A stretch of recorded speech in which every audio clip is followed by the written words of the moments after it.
पावसाचा अतिकहर झाला. पाऊस अति झाला. पावसानं सारखं हेच धरलं.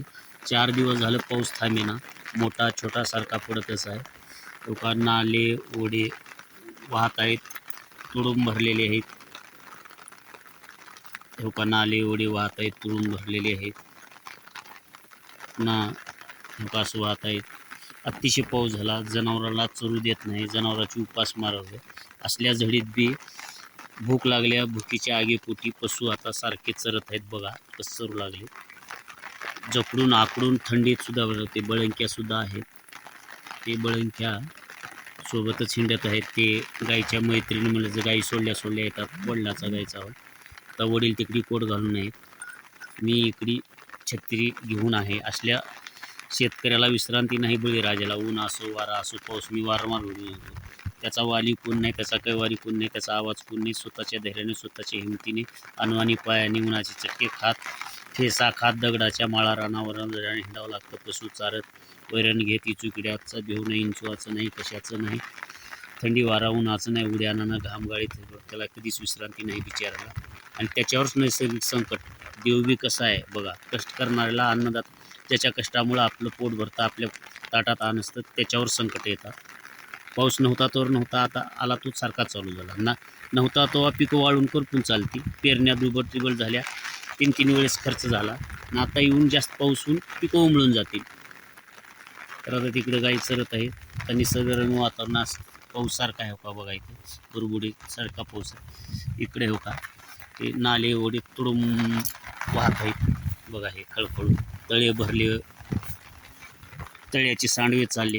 तर अशा कंडिशनमध्येच आता आम्हाला पशु चारावं लागतं. पर्याय नाही. आता पशुला दिवसभर बांधून ठेवायला आपल्याकडं वैरण चारा नाही. वैरण चारा टाकून त्यांचं पोट भरत नाही. आपल्याला 3 वेळेस दिवसातून जेवावं लागतं. आपलं पोट एवढं आहे तर त्यांना वाचा नाही. त्यांचा नाईलाज आहे. बांधून ठेवलं तर उपाशी राहतात. पण ते पाप आहे. पशु म्हणजे गाय बैल म्हैस बळीराजाला लेकरापेक्षा आवडते आणि लेकरापेक्षा जास्त जीव लावतो आपण.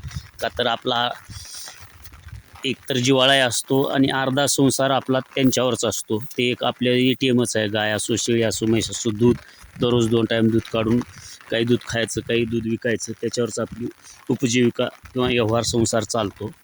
बघा असल्या थंडीत वडीलसुद्धा आहे, पावसात मीसुद्धा आहे, चारत आहे. पर्याय नाही हो का. काय करावं. असल्या झाडे झुडपात इथं चारू लागलं दिवसभर तरी त्यांच्या पोटात आग पडली. असल्या पावसात बी ते खातच आहेत बिचारे. आता त्यांना कोरड्याला बांधावं तर त्यांचं पोट भरत नाही. हे काय दैनंदिन आहे. आता पावसाळ्यातील दिवस पावसाळ्यात माळा रानानं पशु घेऊन हिंडणं, पशुला चारणं. एक आपला आता हे का बळंकी इकडे उडत पक्षी जात आहे, तिकडे बसतं. ते किड्या मुंग्या खातात. पर्याय नाही. आता पिकंसुद्धा पाण्यामध्ये डुबलेली आहेत. वावरांनी गुडघे आहेत. काल पाणी थांबलेलं आहे. सरकार आता कर्जमाफी जाहीर केले. सरसकट भरणाऱ्याला कर्जमाफी 50,000 म्हणते. ज्यांनी 3-3, 2-2 वेळेस थकीत आहेत त्यांनाच माफ म्हणते. नवीन GR निघत आहेत. त्या यादीमध्ये गोंधळ आहे. बँकेचं कर्ज जास्त, तिकडलं आलेल्या यादीत कर्ज कमी. ते याद्या कर्ज लांबतच आहे. शासनाची धोरणं नीती बाजारभाव शेतकऱ्याला डबघाईला आणलेला आहे. तर शेतकरी बळीराजा असाच आहे. आशेनं जगणारा, हिमतीनं जगणारा, कधीच नाराज नाही. पोटभर काम करतो, पोटभर जेवण करतो आणि भरपूर झोप घेतो म्हणून निरोगी राहतो. सत्य वागतो, सत्य कष्ट करतो, सत्याचं खातो म्हणून त्याचं आरोग्य फक्त चांगलं आहे. फक्त त्याला पैसा आणि संकट आहे. कर्जबाजारीत कर्जाचा डोंगर आहे. पण पैसा असेल तर आरोग्य विकत घेता येत नाही.